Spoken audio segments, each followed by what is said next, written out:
Today I'm going to do a video on fasting. It's going to be on the more practical aspects of fasting. There's a lot of materials on the spiritual. If you're a Christian, you're coming from that angle. There's a lot of aspects on the spiritual, practice of fasting, but not a lot on the actual practical how-to. And I think that a lot of people are fasting suboptimally. So when I'm talking about fasting, I'm talking about your attention is going to God, and it is not going to food. It just allows you to focus instead of worrying about, when you're going to get your next meal, breakfast, lunch, dinner, what are you in the mood for, you gotta go shopping, you have to do dishes, or, where do you want to eat. You get to just, direct more attention towards God and whatever you're fasting for. Healing, guidance, insights for somebody else. So that's what that is. So what are the benefits of fasting? Obviously, spiritually, you've got greater ability to focus on whatever you're fasting for. Psychologically, it builds discipline. It's not comfortable. Gets you outside your comfort zone, and you learn to be able to focus despite being uncomfortable. And all the delayed gratification, all the benefits of that. So it builds discipline psychologically. And then what doesn't get talked about as much is the physiological. So the benefits to your body of fasting. So there's three here. I'm talking about these because this is where the optimal, suboptimal comes in. God gave you a body. It runs based on certain principles. And the world he created for us did not have supermarkets and refrigerators and freezers and restaurants. We were designed to not eat all the time. There's a lot of physiological mechanisms in your body that allow us to go through times without calories, without food. So, and there's actually powerful healing mechanisms that come into play when you fast. So I don't think that they should be ignored. I think that a lot of the health problems that people have these days is one, because they're undisciplined, and also because of all the modern man-made foods, sugar, the modern grains, the seed oils, the vegetable oils, all those man-made things coming together. Excessive variety in your diets, excessive caloric intake, constantly being fed, like all grazing. Humans aren't grazers. We're not cows. So the physiological mechanisms that allow for the benefits of fasting are autophagy, which self-eating. Basically, this is how your body breaks down the things that the cells that aren't working, that are dead, need to be replaced, and it breaks those down, and then it replaces them. This is what rejuvenates you, keeps you youthful.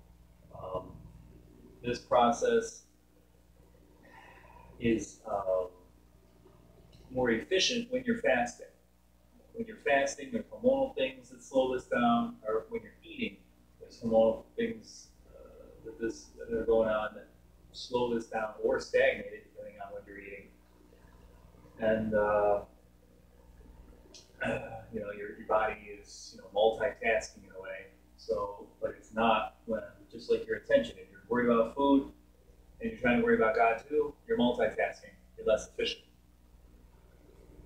So there's the autophagy, which is highly beneficial. Detoxing. A lot of your toxins are stored in your fat. So when you're fasting, you're in fat burning mode, you're burning through the fat. There's a detox effect that goes on, which is obviously beneficial. And then especially in the environment we live in these days with chemicals and such in the air, and in the water and in the food. And then next, anti-inflammatory. Inflammation is actually a healing mechanism of the body, but because people aren't fasting, because they're constantly fed, because of environmental factors, the things that they're eating, the body isn't able. It thinks it needs to heal the responses in inflammation, but that it's not the right response. It's kind of like an allergy; it's the wrong response. Your body is reacting to something it doesn't need to react to. Inflammation is kind of like that too. It's reacting to a toxic situation going on. You need healing, but it can't do it because there's too many toxins. You're constantly intaking more. Your body's multitasking again. So when you're fasting, you get into the autophagy. Your body is finally able to really heal, and that inflammation can be controlled.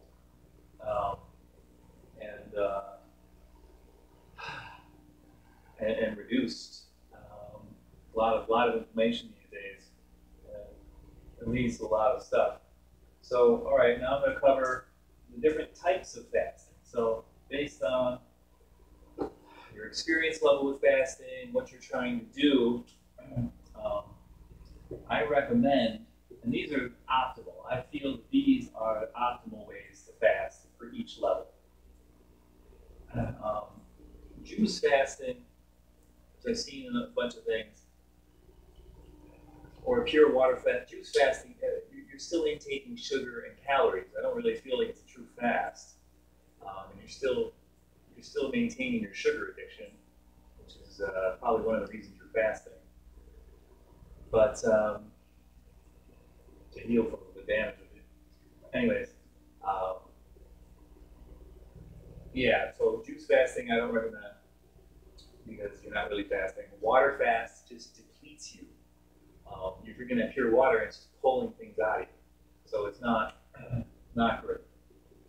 But so as a beginner, fasting, you want to get used to build up discipline, get some of the physiological benefits, and then prepare yourself better for the longer fasts. Intermittent fasting, which is just you're doing it periodically. You do it every day. You can do it every other day, and you're basically just giving yourself an eating window. So in this day, I'm just going to eat,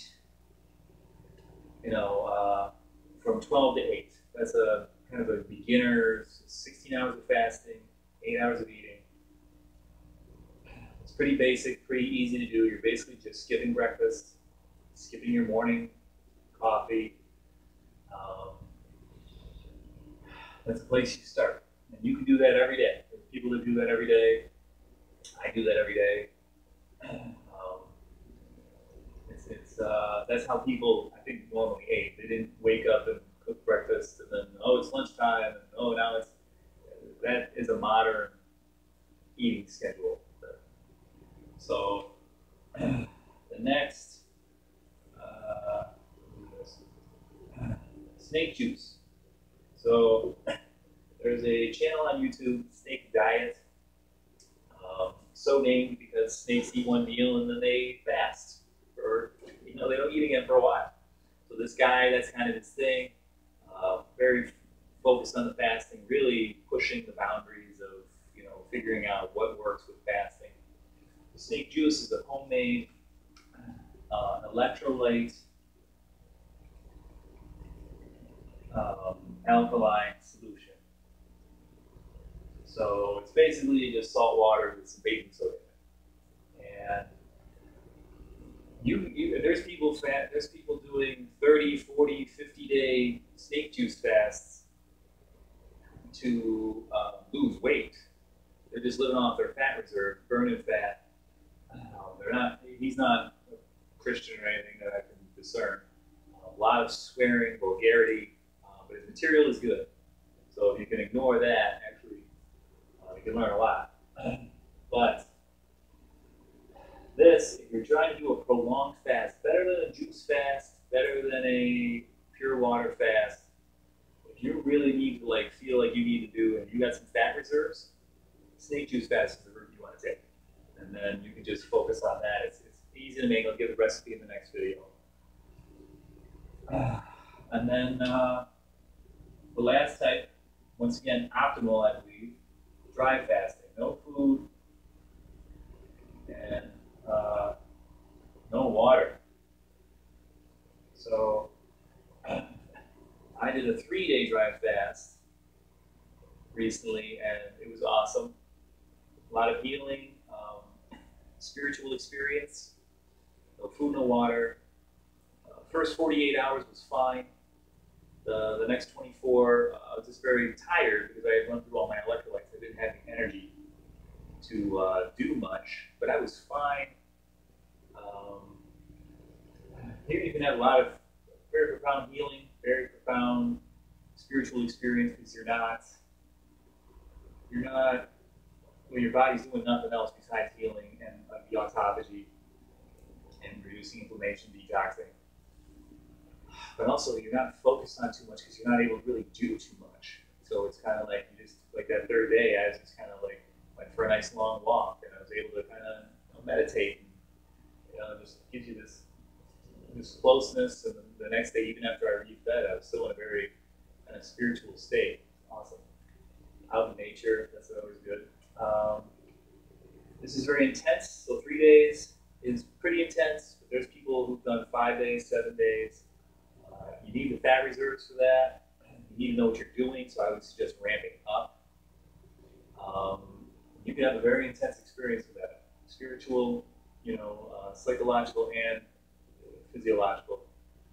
I started with a 12 hour, because I had to ask myself, I don't even know how long I can go without food. Or water. I mean, I knew how long I could go without food. Water, because I never really tried to do that. And then I did 18, 24, and then I did my first 36. I was still doing caffeine, so I was doing also simultaneously going through caffeine withdrawal, which made that 36 awful. But my next 36, no caffeine withdrawal. I had cut out caffeine before that.